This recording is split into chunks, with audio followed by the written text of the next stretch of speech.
In this episode of what I'm now calling Project DX9, we're going to take another look at the ridiculously heavy FM synthesizer of much malignment that I bought off of Gumtree from a guy in the dark in his garage. But on the upside, it did only cost me 20 quid. And in the previous episode, I managed to get it kind of working for an extra 4 quid and about half an hour of faffing around with a soldering iron and screwdriver.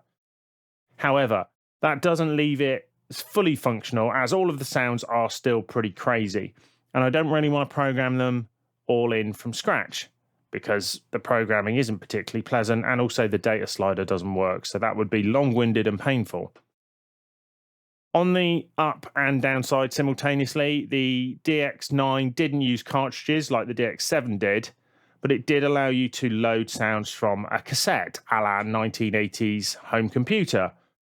The reason this is an upside now is because people have fortunately digitized that audio. You can download it, and all I need to do is to set up Cubase with some tracks feeding to this to load up these presets, and I can get all the best sounds that they ever made for it at very little effort for me, if it works.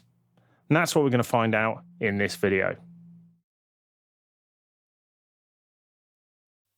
Okay, so just going to quickly demonstrate why this is still crazy. So this is like one of the presets. So this is what it sounded like when I bought it, and they were all like this. And I actually genuinely thought this is completely broken. This one's nice.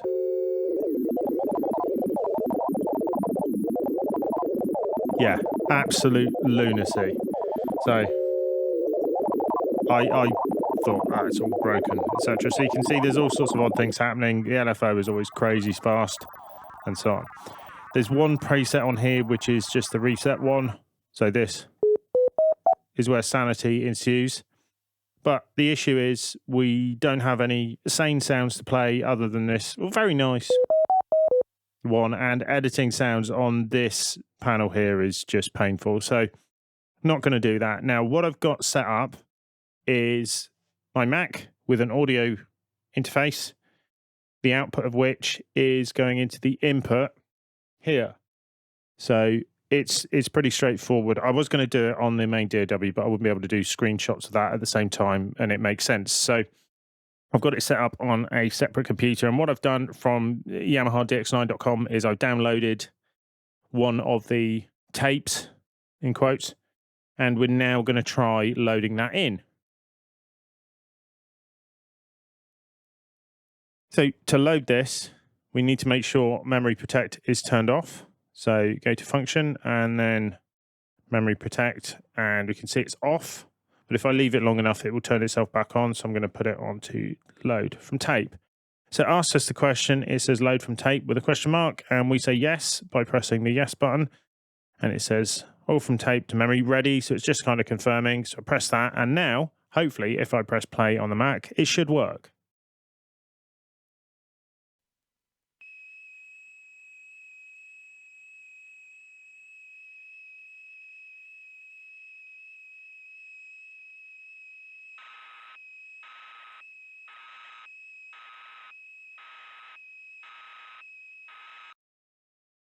So as you may have realized, that didn't work. So we're going to try again. So load from tape, say ready. I've turned the level up, so hopefully this time it'll work.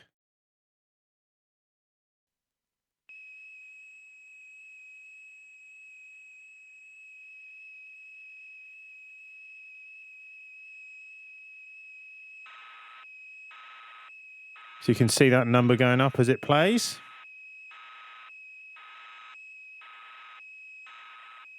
This is looking good.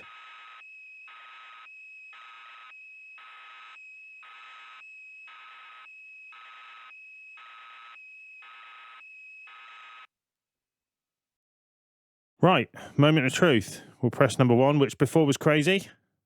We don't get any patch names or anything fancy like that. And that appears to work, which is nice. Let's see what number 2's got to offer. It was the 80s after all. Oh, it's Marble Madness, isn't it? It's like... What other sounds have we got? Hopefully that's designed to be crazy.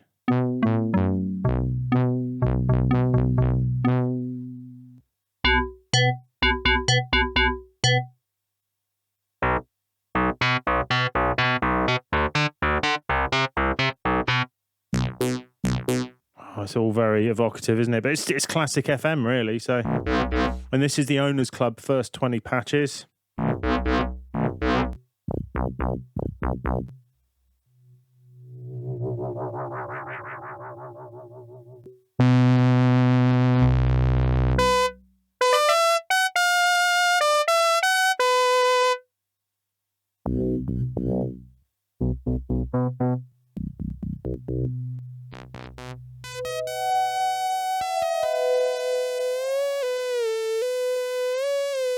And you also find out for the first time that the pitch bend works, and let's see if modulation does anything. It might not work, or it might not be routed to anything in that patch.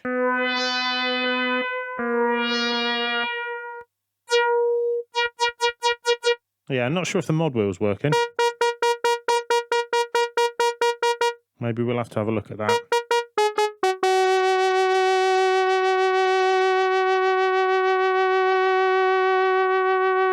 Well, maybe it is.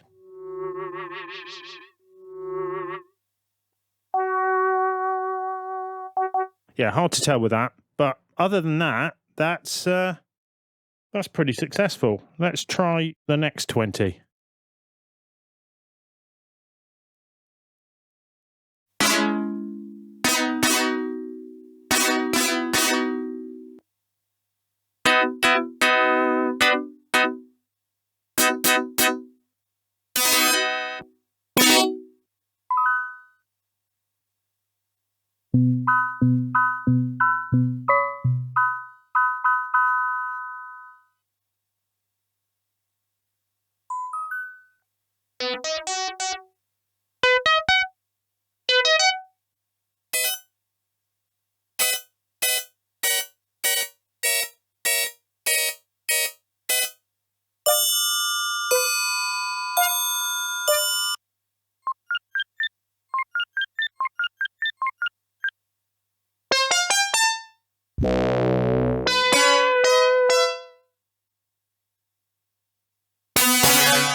Okay, so there's something funny happening with the keyboard there, because when I hold down the C and press D, I'm getting like multiple notes.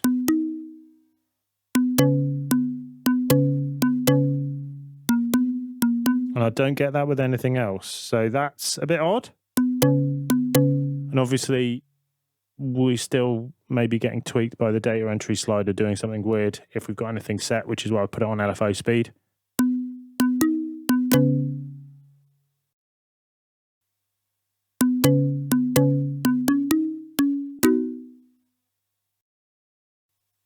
But overall, that appears to be working in the same way. Now, the real test will be, can I turn it off and turn it back on again and have it work as it should do?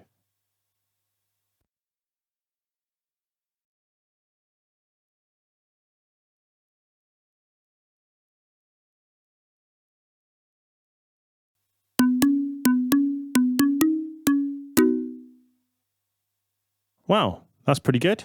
All seems to be working as it should do, which is a pleasant surprise. Nice, we can load sounds from tape. Now, looking a bit closer at this, if you had a computer in the 1980s, you probably would recognize the kind of sound that this is. So I'm just going to play this back. And if you had a Spectrum or a Commodore 64 or any of those kind of machines, or kind of a fax machine, etc., or you ever had a dial-up modem, then these kind of sounds will be very, very familiar to you.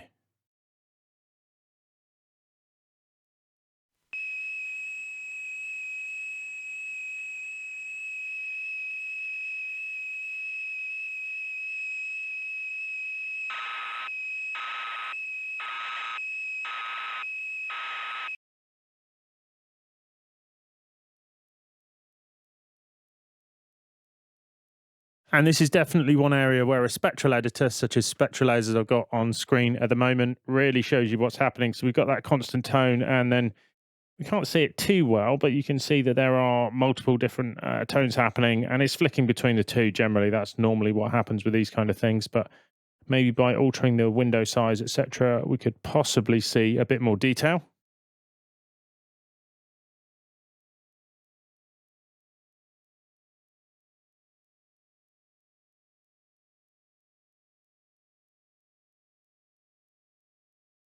Yeah, so there by altering the FFT window size, you can see a little bit more detail in what's being transmitted. Now, obviously, that's not enough to understand what's actually happening there. You'd need to do some more analysis than that. But you can see there's not that much information in there. You probably remember if you had a Spectrum or a Commodore 64, it would take you quite a long time to load a game. And clearly, these are done in a few seconds. So there's not that much information in there because there's only so many parameters on the DX9.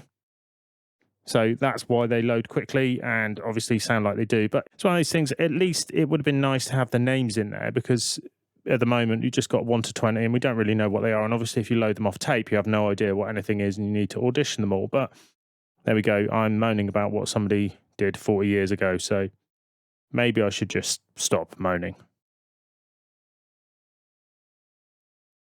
So there you have it. With a bit of fiddling, managed to get the DX9 to load up sounds, which is quite nice.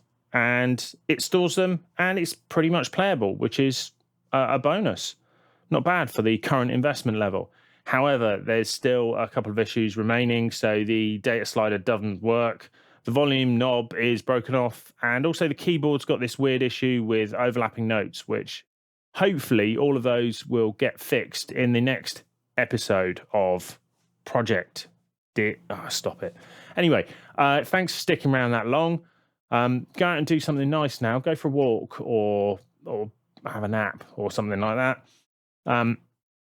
If you're new to the channel, just have a look around. It's mostly Cubase stuff, but some of it is music tech stuff as well. But there's probably something you can learn. I would hope so. Anyway, otherwise I've wasted my time, haven't I? Anyway, thanks for watching, and we'll see you again soon for more of Project DX9, as well as all the normal stuff.